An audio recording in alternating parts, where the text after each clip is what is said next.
Asem de empeni pa o. Asem empeni pa. Because nipa bi ono mo a oti ahwojo a onpe dis amokom. Oti ahwojo a onpe dis amokom. Na nkenye sa papa panyimu te se wo betena media so se wo be defending Naa Koryor. Say enu nti wo be didi Minister for Interior Muntaka Bubara Katem. Ama na so ma youth no edi watem of comments de busuya enya asem ketua. We do promo our TikTok dia papa panyimu bi a tese ne tunyu no afudwene. Aso camera sin ne ma ye video a o kasa de tia Muntaka say wa ba expose ono kasa ne party ni. O say de ntina e wo se Muntaka ba expose ono kasa ne party ni. Na tse so be so video ko be didi Muntaka ta na Ghana force hey. Ghana force hey olumai respect yourself.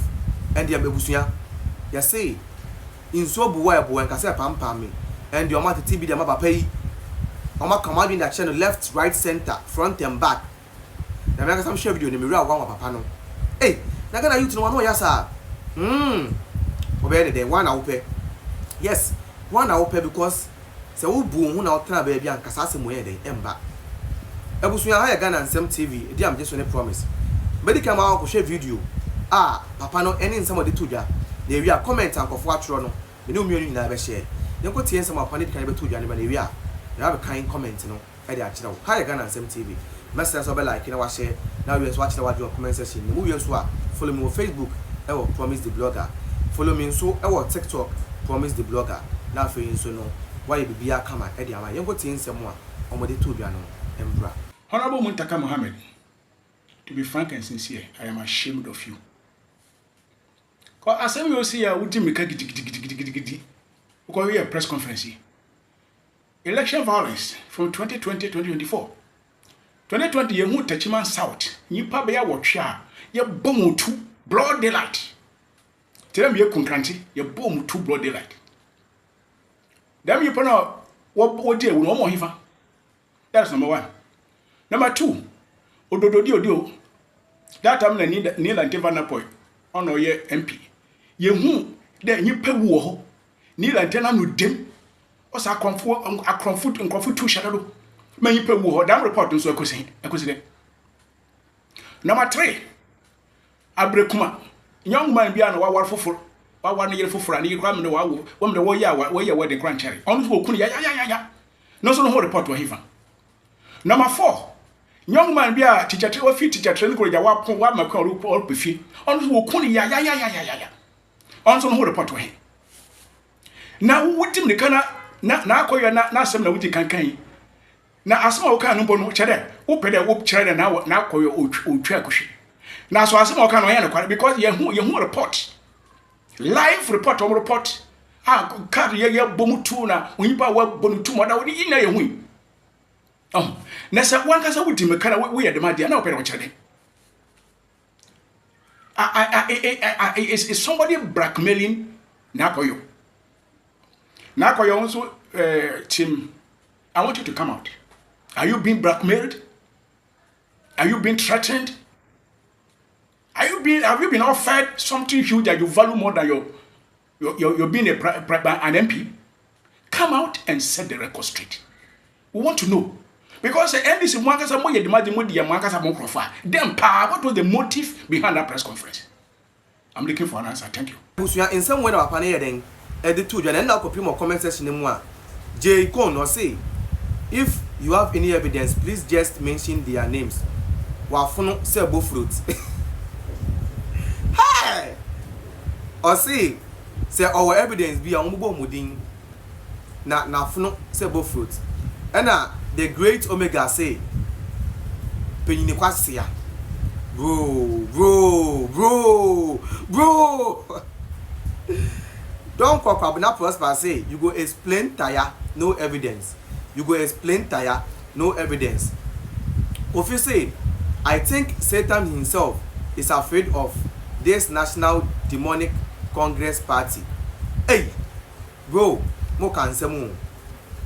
When you say, son of great, or say, you are talking as Honorable Muntaka is an MPP member, or say, man no kata said the Muntaka MPP ni na wabe exposing this na kwa say be politics, but we no this new, and na wabe exposing nyanko NDC ni. What you say?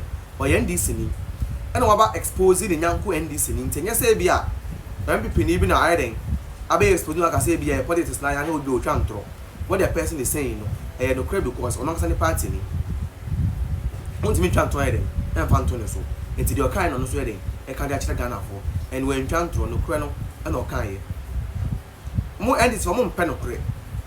That is one problem am name wo mo mpe no kure se mo ni obi wo no ka no kure kire mo mo bu nsa ni pa na se o time mo. And that's one of the problems I'm in war. One of the problems I'm in war, I don't know. Now, you call the next one. We say, so you shouldn't tell the truth because of politics. So politics is important than humans. And that's just one. So the answer they did what they say. And until no more kind of cry now. Politics in tea. Now, on him say, "Adia minister, MP nika fa, how come say when I no cry no." Politics in Tinawa Diana, there be. Ba achimfo say penini a wajimi. Not just a papa penini na wajimi. 11 so say old fool. African child or say eja enya ha. Or say aha die. Or say eja aha die. Obia emu ade yo. Or say aha die obia embu ade. Na just say media no so die. Ade bu oni ha. Nti woni mse wo pese e bedi watemu a. Bemba media no so emba mbejimi okatachie news 360 or say when nim say aponche why that was just papa nim say aponche Kwame nature say ask him we are in Ghana 2028 just at the corner no so chire say 2028 just around the corner or chire say ombeto aba edetia NDC Joshua seche say we ya kwasia penini yankasa we yakwase penini yankasa free yeso ano so ne de odebetu bia eno no muji bibi or say you see why fantasy have plenty foolish old men yes ono so didi me bia koso mfantefo eso kwabena obin Derek or say bring pictures and videos of those dead bodies, shame on you ano so ne dia odeba eno no Jude Lamote or say shweni Jimmy bi or say shweni Jimmy bi Grace or say whose father is this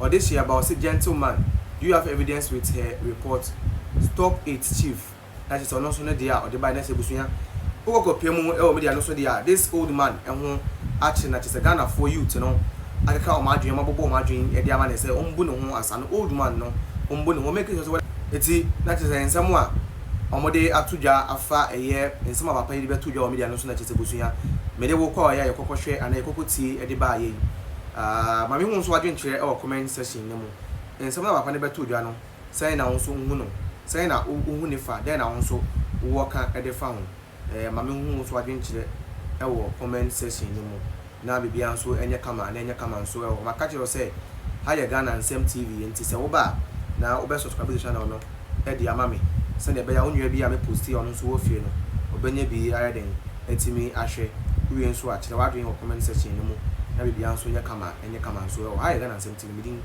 e dey promise.